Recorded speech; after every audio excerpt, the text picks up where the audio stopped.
And so what ended up being the outcome of this case? So a hernia repair in the end actually was required.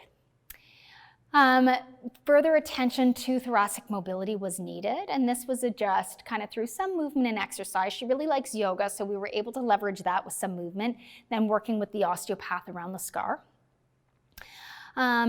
To help kind of her systems wind down, because she really wasn't aware of how stressed out she was, but we were able to pick that out on the DAS.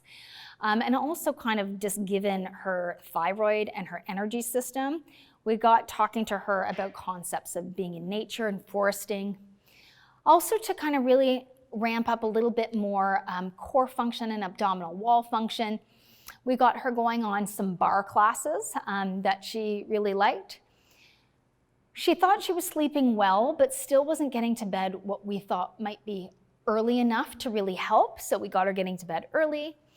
We also got her really on to kind of even better nutrition.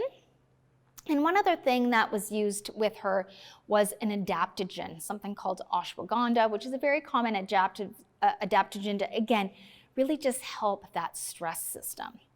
And so in this case, once she had the hernia repaired and actually followed these other protocols, looking at some of the more central factors, she ended up being quite responsive to care and doing well. So that is in a nutshell how we moved from early care, saw a standard kind of protocol, saw how it can kind of get stuck, and then regroup a year later in persistent situation, and then see other things we need to bring in, and when conservative care potentially has been exhausted and we need to think about surgical considerations.